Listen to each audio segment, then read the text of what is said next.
Good day and hello. My name is Dr. Termika Smith, and I would like to welcome you to today's CDC Partner Update call on COVID 19. This call serves as a way for CDC to share weekly updates on COVID 19 and our latest resources and guidance, especially for the private sector and other partners. The topic for today's call is what you need to know about cloth face coverings, but we will also cover more general updates and information. For the agenda today, we will hear from our COVID 19 response chief medical officer on where we are with the response and about what everyone should know about protecting themselves and others.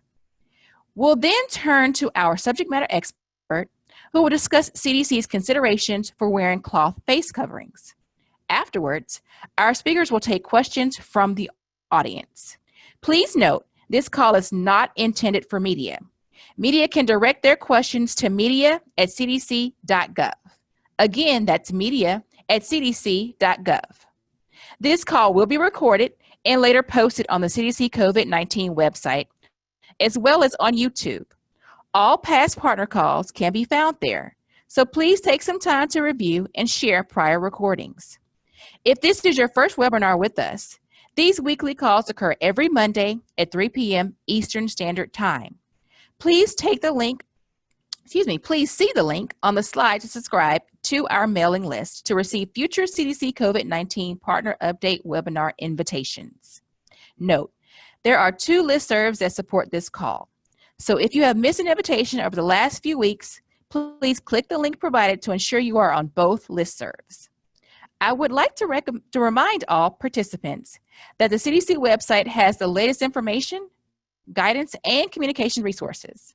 There are nearly 2,000 documents providing information and guidance for individuals, businesses, and the general public on our website. In addition to the tools we'll highlight today, some resources posted within the last 2 weeks include interim considerations for K-12 school administrators for SARS-CoV-2 testing, playing youth sports, isolate if you are sick, quarantine if you might be sick, visiting beaches and pools, living in or visiting retirement communities or independent living facilities, people who are at increased risk for severe illness, and considerations for traveling to amusement parks and carnivals. Thank you to those who sent questions in advance. We have already teed up a few of those, and I'll also be keeping an eye on the Q&A box, so please feel welcome to submit questions there as well. We will not be viewing the chat box, so please use the full functionality of Q&A. I am pleased to be joined today by 2 CDC experts, Dr. John Brooks, the Chief Medical Officer for the COVID-19 response, and Dr. Michael Bell, Deputy Director for the Division of Health Quality Promotion. For those of you logged into the webinar platform, there will be very few slides to use today, so don't be alarmed if they do not seem to be advancing. Additionally, a transcript will be provided along with this video when it is posted online to YouTube. I'd now like to turn it over to Dr. Brooks for some quick updates. Thank you so much, and Dr. Brooks, over to you. Well, thank you, Dr. Smith, and welcome to everybody for joining us today. It's great to have so many people on the call. It looks like we're over 500, so thanks. As Dr. Smith mentioned, I'm Dr. John Brooks, and I'm the Chief Medical Officer for the COVID-19 response. And I'd like to take a little bit of time today to provide a brief update on the COVID response at CDC and some of the latest scientific developments and guidance in addition to those that Dr. Smith mentioned just a moment ago. Just to orient everybody to what the world situation is, unfortunately, we're now at 11.1 million cases worldwide, with over 500,000 deaths, 528,000 deaths worldwide. Here in the United States, we're seeing COVID is still a very substantial problem. There have been over 2.8 million Americans with confirmed infection and over 129,000 who've lost their lives to COVID-19. And I'll note that worldwide, the US constitutes about 4% of the world's population. But today, worldwide, of all the cases and deaths I mentioned before, deaths and cases in the US constitute for 25% of those totals. While the past few weeks had seen cases begin to trend downward after a period of increase during which we were all staying at home, a number of states across the country, particularly in the Southwest and Southeast, are seeing increases. Evidence is telling us that these increases are driven by many factors, including outbreaks in settings that present particular challenges where people are close together for a prolonged period of times and not wearing face coverings, which we'll talk about later. Also, we're having challenges with increased testing and community transmission as well. Currently, the United States is in an acceleration phase of the epidemic, so it's growing, as I've said twice now. Duration and severity of each phase will depend on the characteristics of the virus and our public health response, and we want to bend that curve as soon as we possibly can. CDC, as well as our state and local partners and health departments and laboratories, are testing for the virus that causes COVID-19, and all 50 states, as well as our 7 territories, have reported cases of COVID-19 to CDC.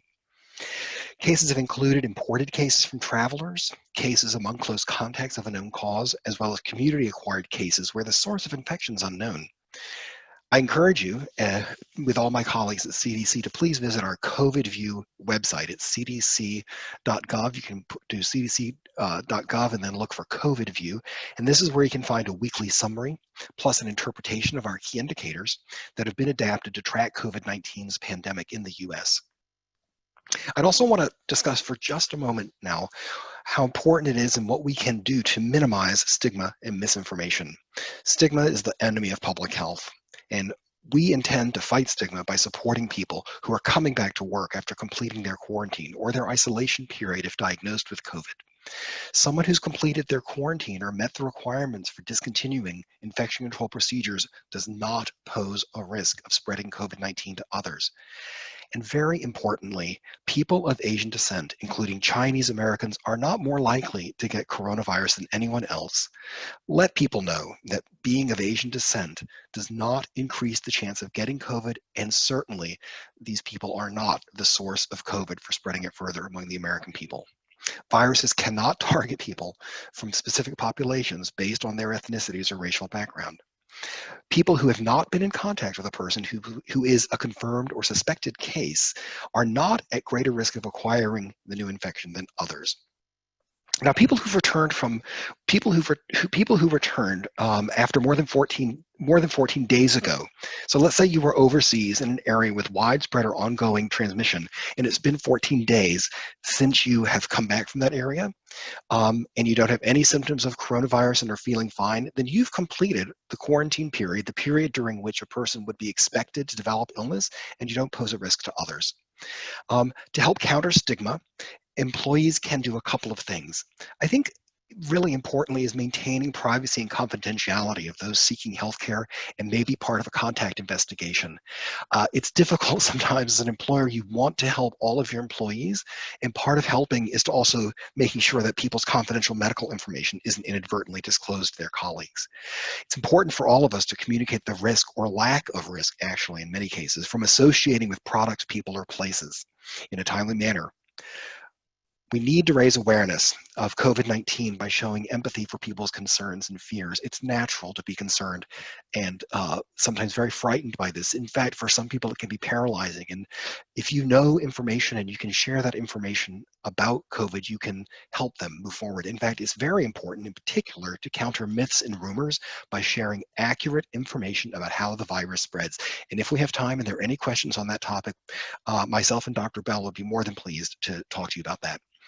Speak out against negative behavior, including negative statements on social media about groups of people or excluding people who we know pose no risk due to their regular activities, okay?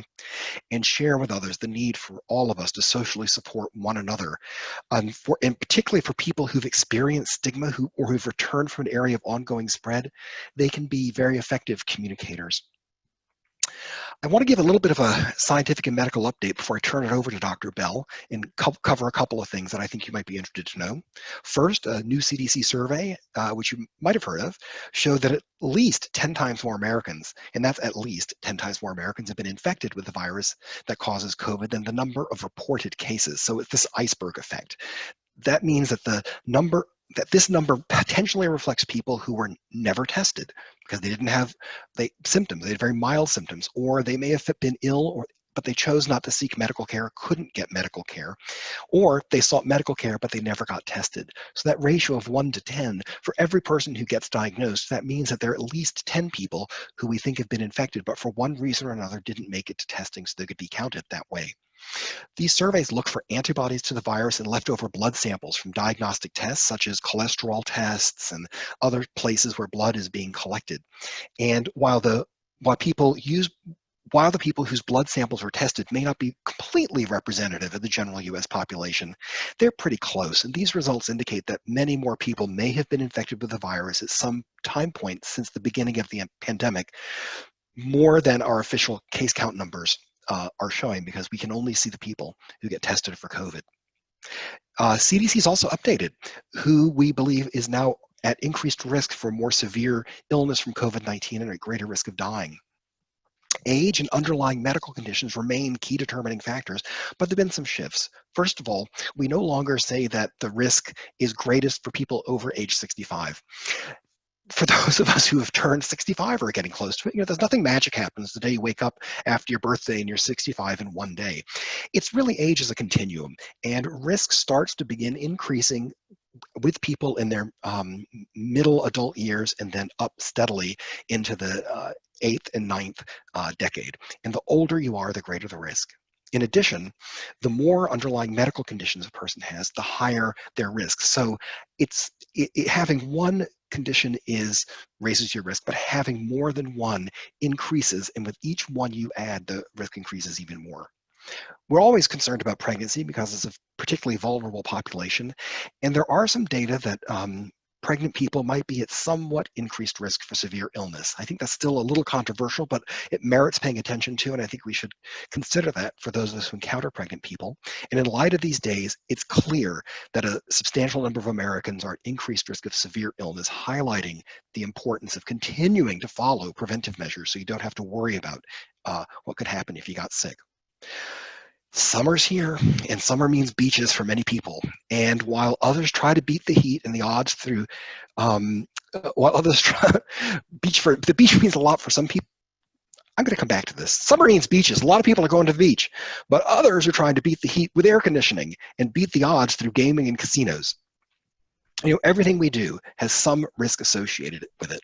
And so CDC continues to expand its guidance to help people make decisions about which activities they will choose to resume and how much risk they're willing to individually accept.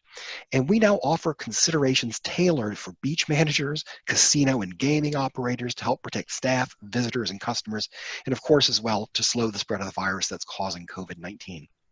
Just one MMWR to mention of interest, a recent MMWR showed that half of COVID-19 patients were aware of a recent close contact with someone with COVID-19. Let me say that again. A half or fewer were aware of having been in contact with somebody who had COVID-19. This report highlights the need for screening, case investigation, contact tracing, and isolation, because that other half of people couldn't recall having been in touch with somebody who might have been infectious. And that's the purpose, among some, of contact tracing. Okay, I'd like to turn it over to Dr. Michael Bell to talk about cloth face coverings, and then we'll be back after that to answer some questions that you have. Dr. Bell?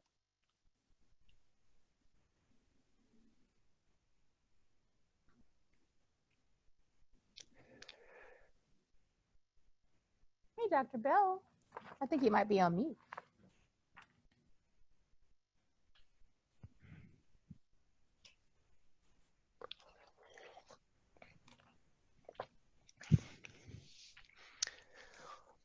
Dr. Bell? Well, I'll tell you what, Dr. Smith, let's do this. Let's see if we can wait till Dr. Bell gets on. But if there are any questions about what I just spoke about, maybe we could entertain one or two of those while Dr. Bell is trying to get back online. I'm sure it's like a glitch in our system. All of us are learning to telework these days. Yes, goodness. And actually, sure. And you know what? Let me ask you a question that I already know is a hot topic that Dr. Bell will probably also cover, but I know it's already the hottest of topics, and that really is around those little exhalation valves that are in those masks. We've talked about this one before, but it is a hot topic. So as I said before, I keep seeing cloth-based masks with exhalation valves on them. Are those safer to wear than cloth-based masks without those valves? Okay, well, I see that Dr. Bell's telling us that he's back on, but Oh, there what he we'll do, is. let's go ahead and answer this and then move Yes. on. So this question is, you can answer it a couple of different ways. First, there's the common sense approach, right? If the purpose of a face covering is to prevent your breath from going out in front of you or to the side of you, sort of towards the person you may be facing, then a valve that releases some of the air behind the mask in that direction isn't as good as one that does not, that doesn't have the valve. We know from a nice study just last week, I think, where they kind of visualized with a laser what it looks like when you breathe out through a mask and where the kind of your breath goes. And a lot of it kind of goes back, a lot of it's captured by the mask, but a lot of it goes back behind you or back over your head, but not in front of you. And that's really what we want. But with that valve, there's a risk that could move forward. And it's for this reason that for many years in the world of tuberculosis, where we also, another airborne infection, we worry a lot about TB, they strictly prohibit the use of valve masks for patients as they are leaving isolation. You know, a person with TB may be kept in isolation so that they can be treated. And that isolation room has air moving in a way that takes the dirty air out and brings in fresh air. And when they're ready to leave, although the staff can use a valve mask, because it's a little easier to breathe, frankly, with them, that's okay because they don't have TB and they're not going to suck it in through that valve. The valve's one way. But the patient with TB cannot wear the mask because there's concern that they could release tuberculosis germs through the valve in the mask. I don't know if, Mike Bell, you had something you might want to add to that.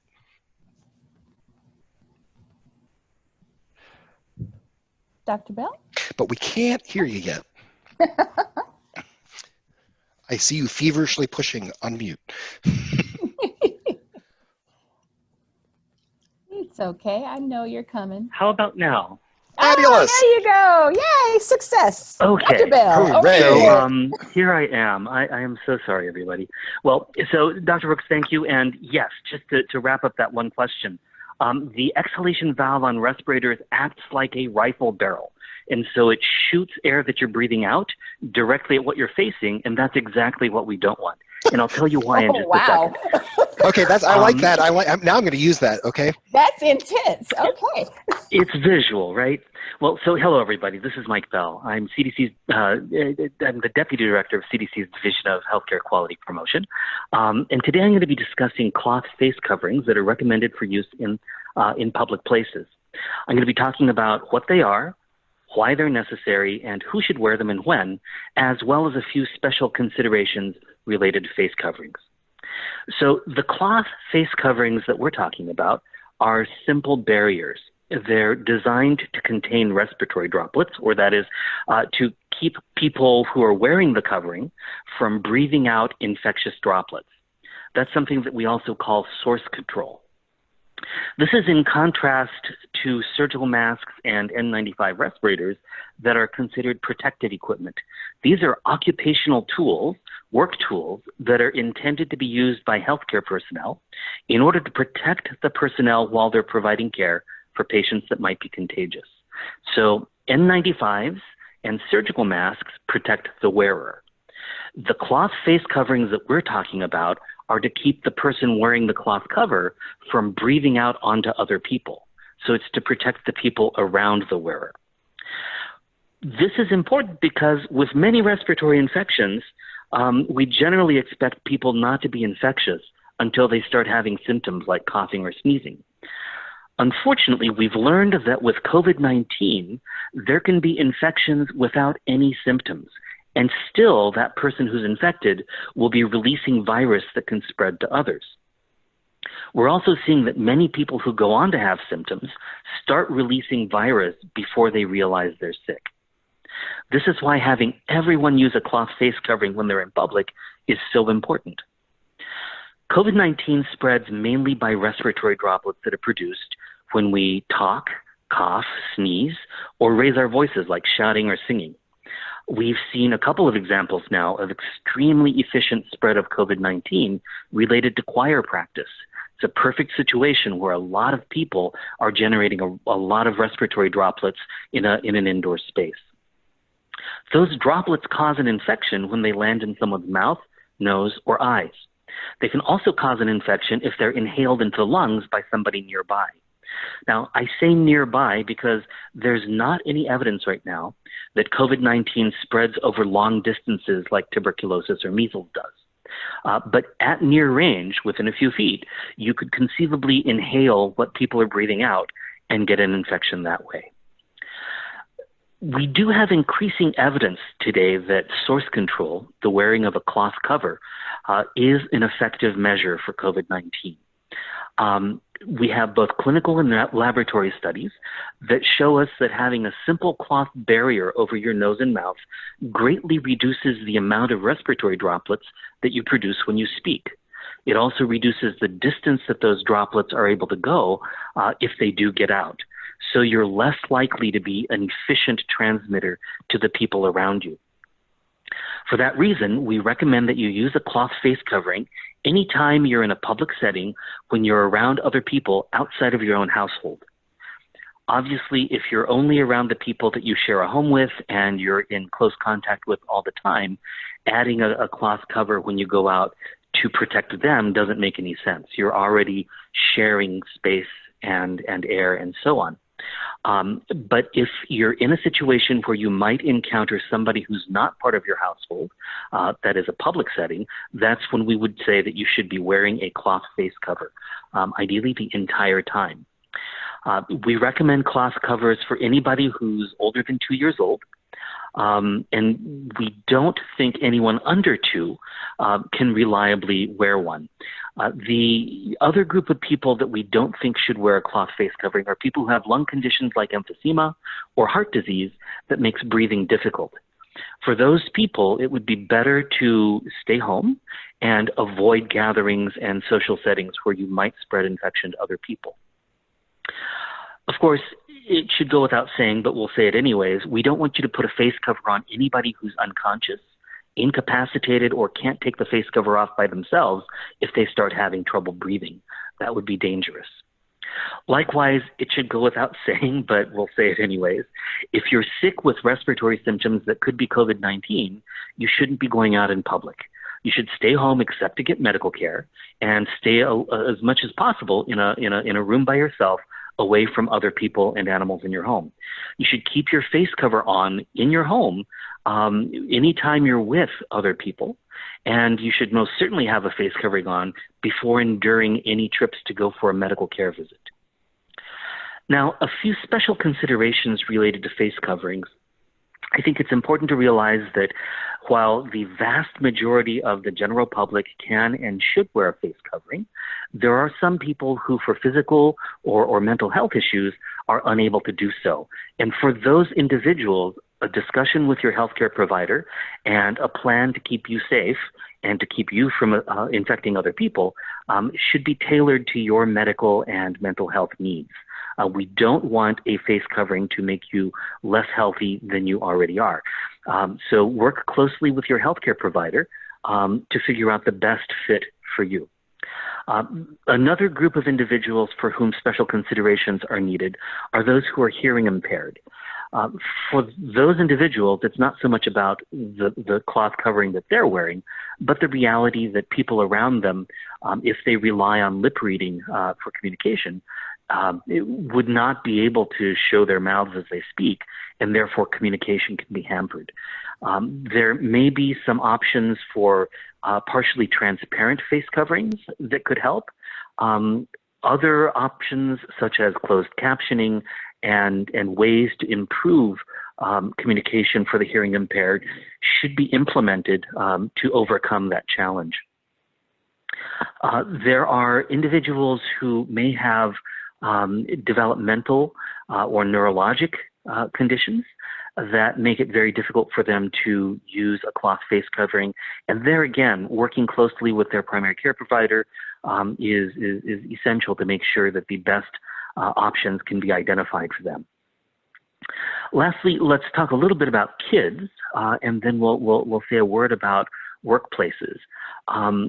Kids are a challenge. It is very difficult to get a young child to maintain a cloth covering for a long period of time, for example, the entire time they're at school, if schools open back up. In that case, we recommend that you identify the times when children are most likely to be close to each other and unable to maintain a safe distance from other people. For example, between classes, when children are moving from one classroom to another in hallways, would be a perfect time to insist that all of the kids keep their masks on. Once they're back in a classroom in a situation where distances between students and others are appropriate, it might be reasonable to give them a break and let them take their cloth coverings off. But trying to get them to keep them on as much as possible during those important moments when they can't maintain a distance from others is one approach to consider for children. In workplaces, the cloth face covering is something that needs to be considered very carefully. It's essential that employers think through what the options are for appropriate face covering use based on the specific job type, including occupational health and worker safety services to make sure that unintended problems like masks getting caught in machinery or heat stress related to working in a hot environment with a mask on don't contribute to dangers for workers is a very important component. So thinking about how we best tailor cloth coverings for situations where individuals are working is an important component. One thing to think about for individuals who work outdoors, people may assume that because they're outdoors, they don't need to wear a cloth cover. But if there are vehicles that are shared to transport the workers, or if there are gatherings or meetings between shifts, for example, then during those times of close proximity, once again, you would want people to have a cloth covering on the entire time. Lastly, a quick word about face shields. There have been questions raised about, can we just use a plastic face shield for source control instead of a cloth cover? Face shields are great as a barrier to protect the wearer. They're a great way to keep splashes from hitting your eyes, nose, or mouth. And so we like them for that. But as a way to keep us from breathing out infectious droplets, there's no evidence so far that shows that they do a good job of that. So for source control, a face shield is not a good replacement for a cloth face covering. We would still very much prefer that people wear cloth coverings in any situation possible. With that, let me turn it back to Dr. Smith to start managing some of the questions that we've received. Great. Thank you so much to both Dr. Brooks and Dr. Bell. This is probably one of the most exciting topics we've actually had. I think we probably reached a max number of questions received that we've actually ever received, now that I think about it, from pre-asking of information. So thank you guys in the audience for sending your questions ahead of time. And thank you to those who are dropping a few questions in the Q&A box. So we're going to start first with Dr. Brooks. This is a pretty interesting question and one that we've gotten before. So I look forward to your answer on this because it's a pretty hot topic also. So Dr. Brooks, I run a business and for the safety of my customers and employees, want everyone to wear a mask when they come in. What do I need to know about requiring masks for entry? And am I allowed to bar entry to people not wearing masks? And then again, what if someone says they have a legal or medical exemption? Are those exemptions real? Wow, that's a great question. And we have heard that before, and things change, but I don't think our response to this one's going to change a whole lot. So starting with the last question first, you know, if, and would you remind me again, what was the third part? It just went right out of my head. It's okay. It was a long question. So the third portion of the question is, what if someone says they have a legal or medical exemption? Are those exemptions a real thing? Yeah. So, yes, in some cases, there are definitely people, and I think Dr. Bell reviewed some of the circumstances where this is true, that people can't tolerate wearing a face covering. And so there are people who legitimately that would be very hard to do. But I think those people are the exception rather than the rule, and we're always worried about the phenomenon where people may invoke special privilege, kind of taking advantage of those for whom they don't have a choice because they need that privilege. But you'd have to check with your local, what the local laws are in your area with regard to, what the certification may be required, if any, because they may not have thought about this, for special exemption. That also relates to whether you can bar or stop somebody from entering your premises. Again, it depends on the nature of the business and if it's a public accommodation or not. And every local jurisdiction has laws around, what's permitted and not permitted with regard to accommodating people locally. You wouldn't want somebody to misapply a mask rule, when there's no legal justification or reason to do it. I think, though, it's important to always appeal to people's common sense, and posting a note at the door of the business saying, we want to end the spread. Everyone here is wearing a mask. Doing whatever you can to promote the value of these face coverings that Dr. Bell went over, and we can discuss again if folks need, but we have plenty of evidence that these are doing something, and they're certainly a lot better than doing nothing. So we love it when people can help promote this and are working with us. But whether you legally can exclude someone may be a question for your local law, the nature of your business, and could require consulting a lawyer. I don't know, Mike Bell, did you have anything you wanted to add about that?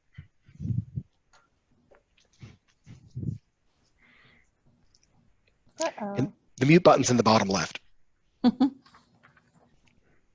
It kind of disappears unless you hover over it.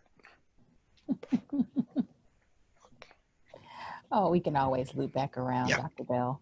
Not a problem. Mm-hmm. So Dr. Bell, thank you, Dr. Brooks, for that. I think that was an important point to make. Always check your local laws.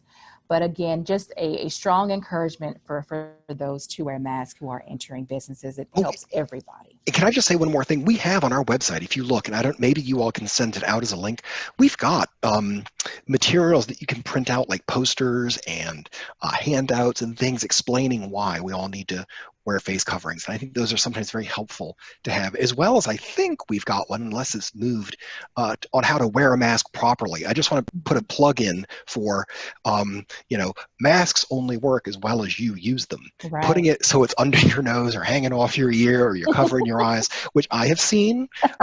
I have, honest to God, seen that. That's not working for you the way it will if you put it over your mouth and your nose. Just make sure you use it right. Awesome. Thank you, Dr. Brooks.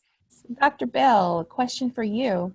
What kind of masks are most effective? And is there a way for me to tell if my mask is working correctly? Let's see.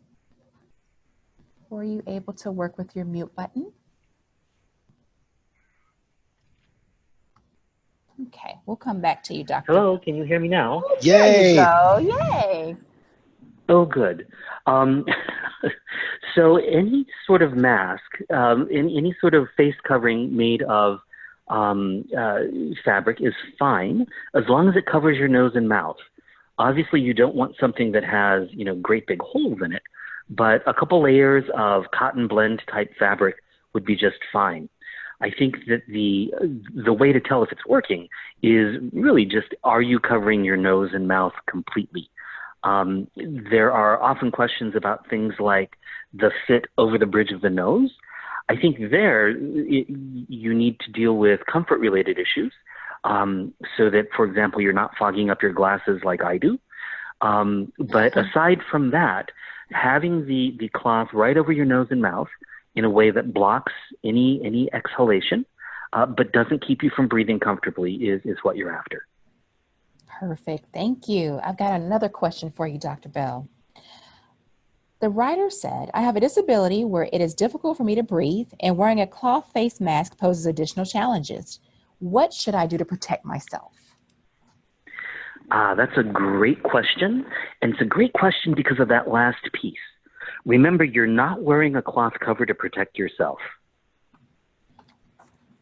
You're wearing the cloth cover to protect other people.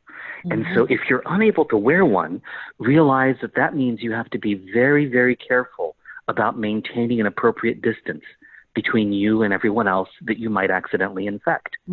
It also means that being in a gathering with lots of other people or in a situation where you can't control how close people come to you, those are things that you'll want to avoid so that you don't cause a bunch of infections by accident.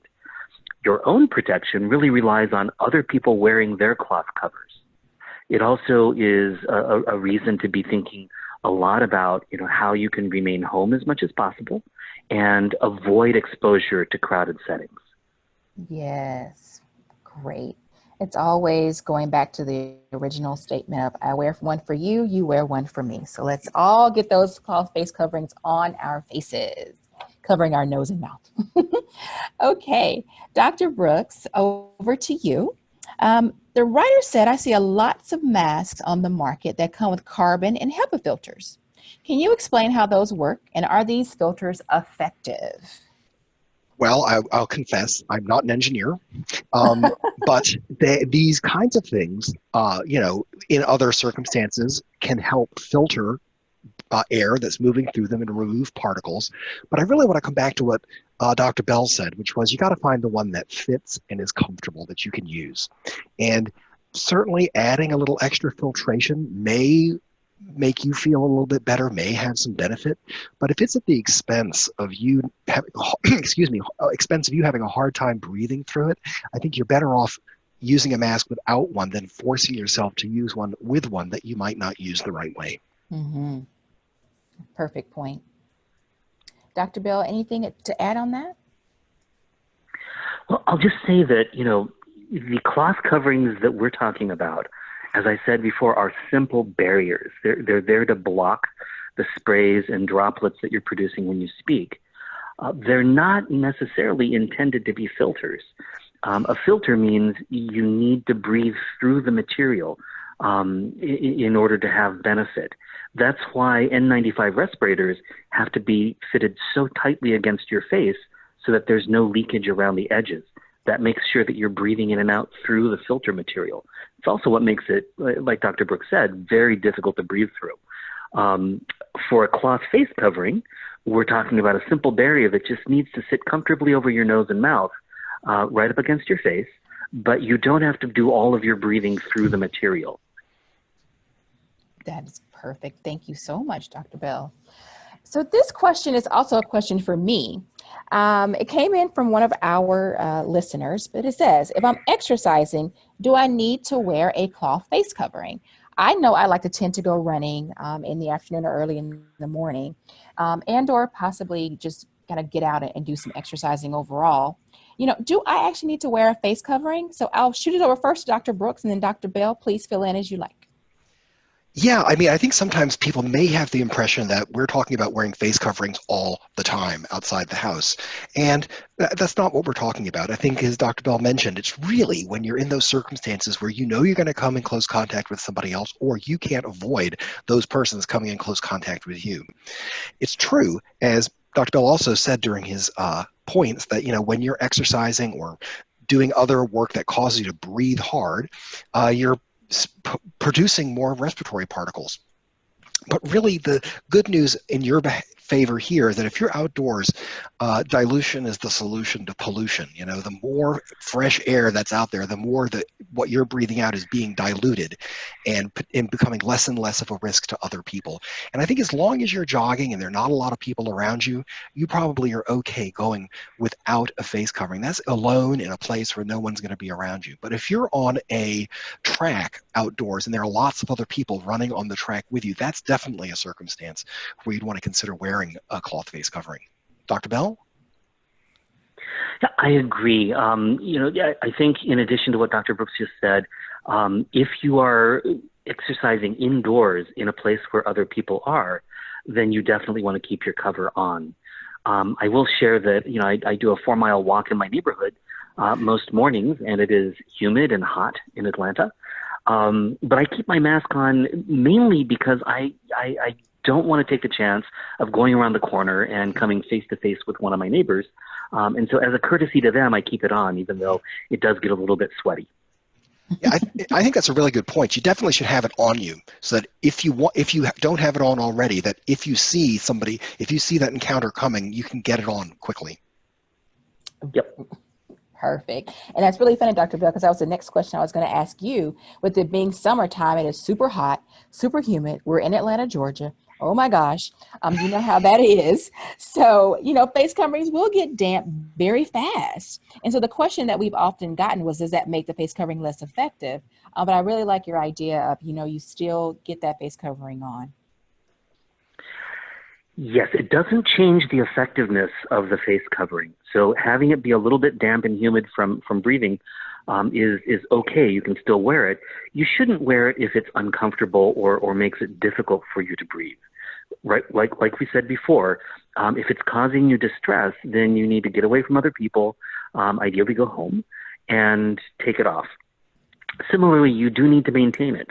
If it gets damp on a regular basis, you're going to want to launder the cloth covering and make sure it dries completely before you use it again. Basic hygiene, if you think about this similar to your own pillowcase, it's a fabric item that you put your face up against every night, probably for much longer than you use your cloth cover. And so you're going to want to launder it periodically. You don't need to worry about, I've had questions about, once it's damp and I breathe through it, won't it cause me to get sick? And the answer is not any more than something like your own pillowcase. Basic hygiene and common sense there is what you need to make sure that you keep your mask clean and functional. If it's damp, it'll still block secretions. That's a good point. I want to add that there's a myth going around that face coverings cause you to re-inhale your carbon dioxide, and that can be bad for you. And there's no evidence whatsoever to support that. Great. Thank you. You just knocked off another question. Perfect. I love it. Keep it going. All right, Dr. Bell, and also for you, Dr. Brooks, but we'll start with Dr. Bell answering first.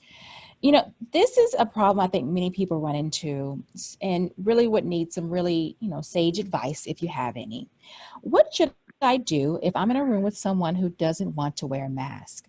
Does CDC have any advice for approaching this kind of situation and communicating effectively? Nope. Go ahead, Dr. So I'll go first and then hand it to Dr. Brooks.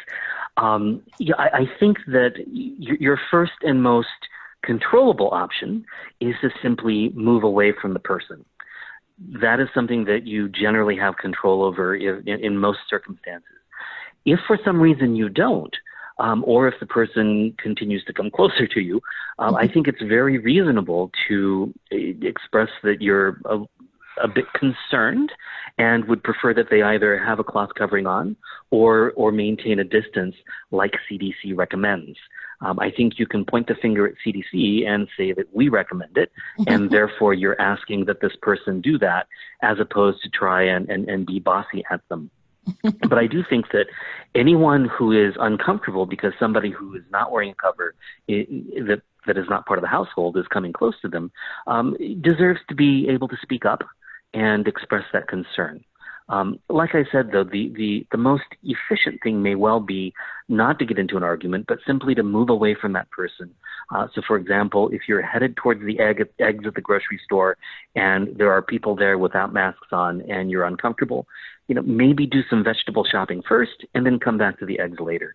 I think there's practical solutions like that as well. Dr. Brooks? I concur completely. We are more than happy for you all to let CDC be the hammer here, if you need it, to defend what you're doing.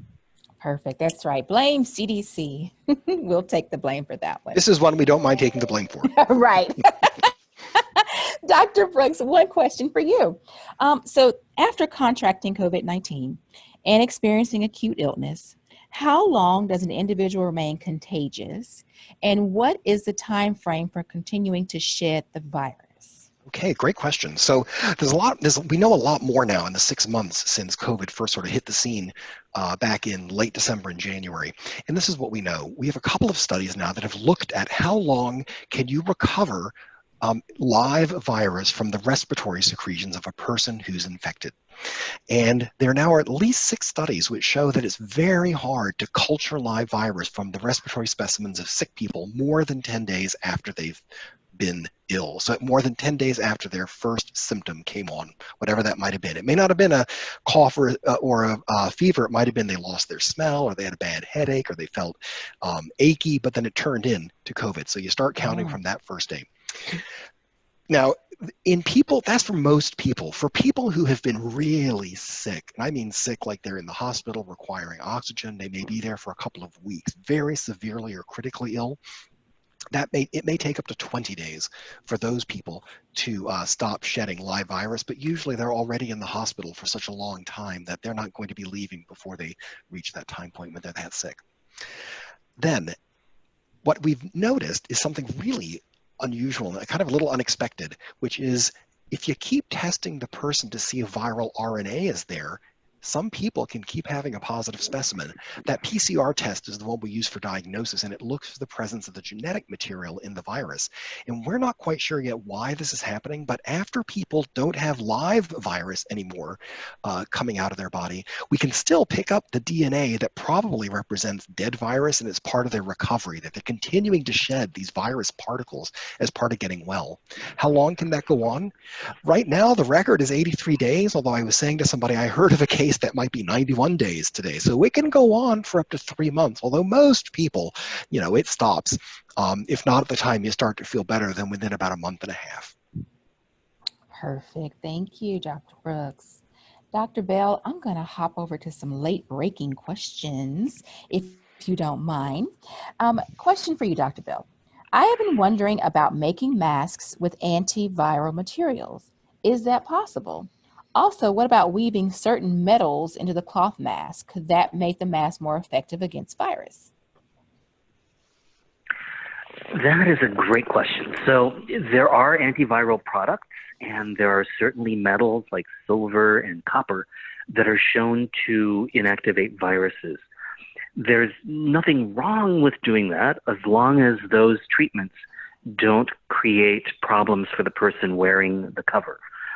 Some people have allergic reactions to certain chemicals. Some metals can cause skin irritation or discoloration. So bearing that in mind, that's one of the reasons why we don't leap to those treatments immediately for something that you're going to be wearing for a longer period of time, upwards of an hour on your face up against the very sensitive tissues of your nose and mouth. So the word of caution there is we don't want to do something that might inactivate viruses, but also causes harm to the wearer. The second thing is to remember that the effectiveness of the cloth face covering is not about inactivating specific viruses, but really containing the respiratory droplets that we otherwise release when we talk or cough. And that doesn't require any special treatments. There may be benefits to treatments that reduce the frequency of laundering that's needed. I've seen claims of that sort. I can't prove that it's going to be great, and I certainly can't prove that it's going to be something that would make me happy, in the sense that if I see schmutz on the face cover, I want to wash it, even if it's treated against bacteria and viruses. And I know this for a fact because I recently dropped my face cover in the footwell of my car while I was driving, and it got, a footprint right on it, right where it goes over my mouth. And I most certainly was not going to put that back on, even if it had an antiviral treatment.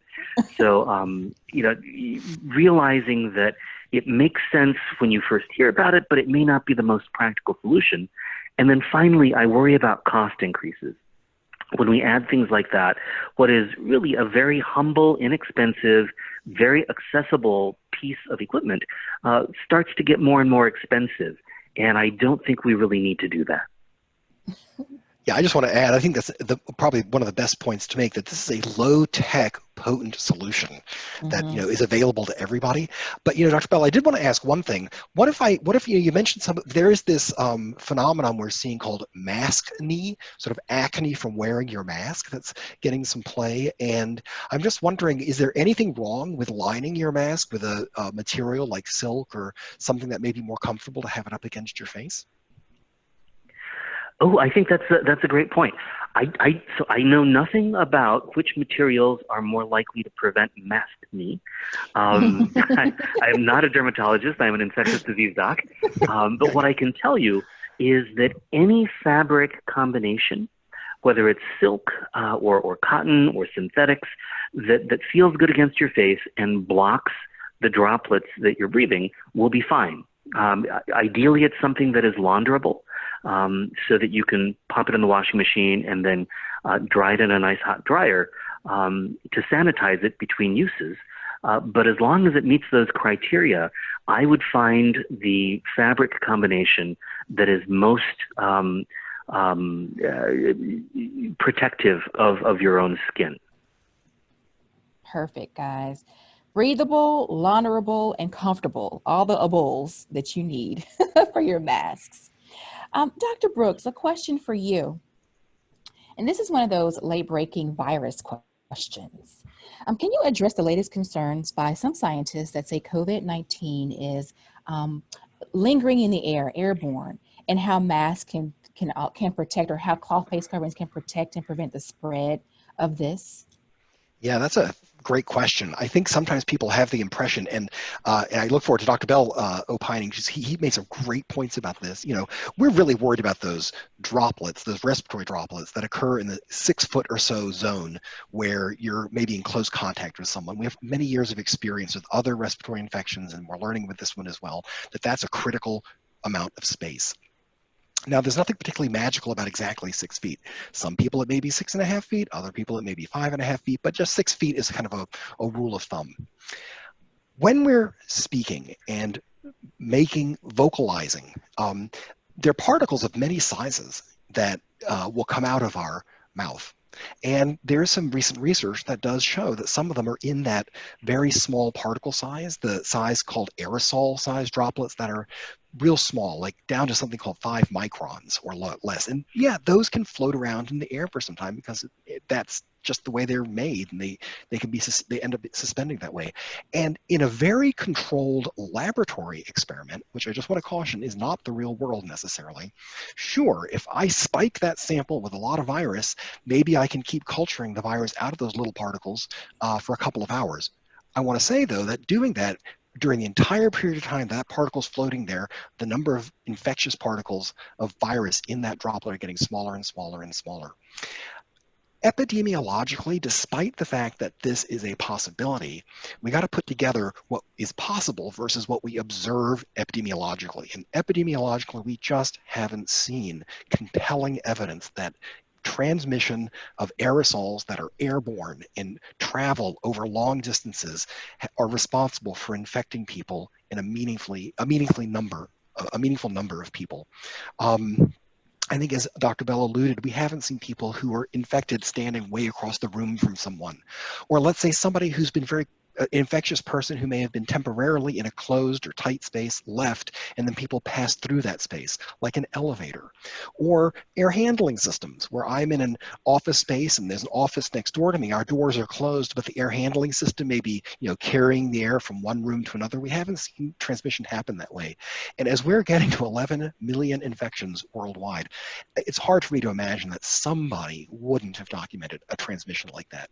That being said, sure, there are circumstances, unique, special circumstances, where people make a lot of respiratory droplets. Dr. Bell alluded to the choir, and that's a great example. And there may have been some aerosol there, but it's the concentration that you're worried about. There's an example of a woman who was teaching a Zumba class in Seoul, South Korea, and she was at the front of the classroom, and there were about 20 other women in the class, and she efficiently spread that virus to a goodly number of folks in the room.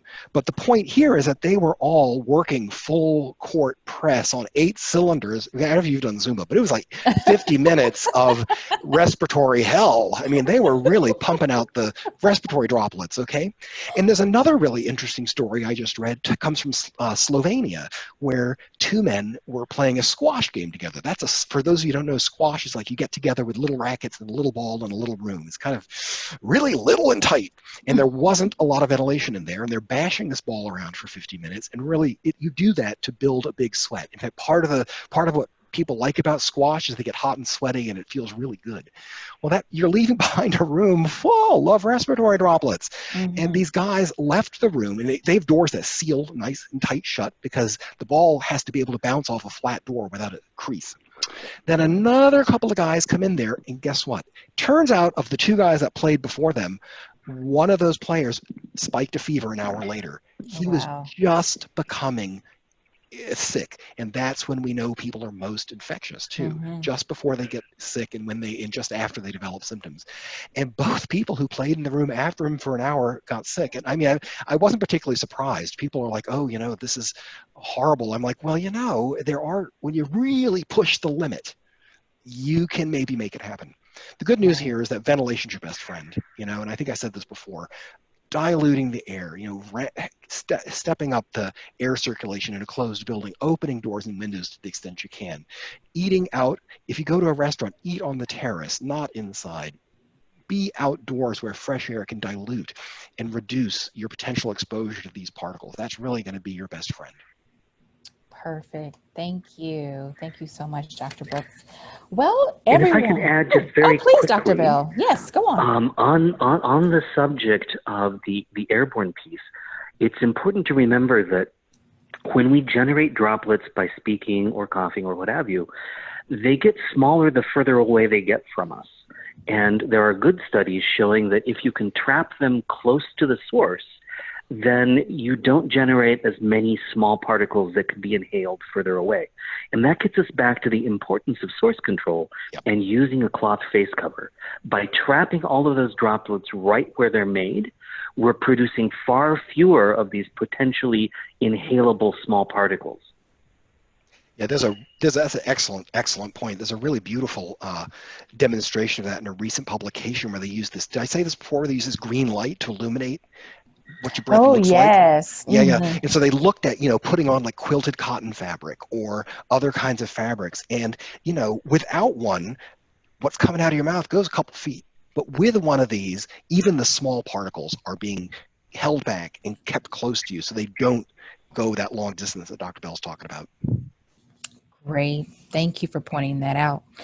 Well, guys, we have come to the end. This is going to conclude our time together. We've had a really good time. This has been a super hot topic. When we were discussing bringing this topic to the table, I was excited about it because I know I've gotten a lot of questions from family and friends, and a lot of my friends have gotten questions and colleagues have gotten questions. So I'm so excited that Dr. Brooks and Dr. Bell could join us today. Do either of you gentlemen have any closing remarks for us? I'll start with Dr. Brooks first. I just want to remind people that face coverings is probably one of the most potent interventions you have under your control to help your community stay safe. Yeah, face coverings, as Dr. Bell pointed out, maybe not the best way for preventing ourselves from inhaling something, which is often how we think of masks. But don't forget that we're really worried about this problem, which is becoming important, that people are able to transmit the infection before they know it. The more that everybody in the community wears a mask, the more that all of us are covered from getting infection. Thank you. Dr. Bell. I couldn't have said it better. Thank you for joining us today. Thank you, Dr. Bell. I'm sending you the check, Mike. Thank you, everyone, for joining our call today. A recording will be posted online on CDC's COVID-19 webpage. Don't forget the subscription link to receive future updates and invitations is listed on the screen. So please click away. And thank you again. Please join us next week for a situational update on COVID-19 and a hearty discussion on considerations for K-12 and institutes for higher education. Talk to you guys next week. Bye-bye.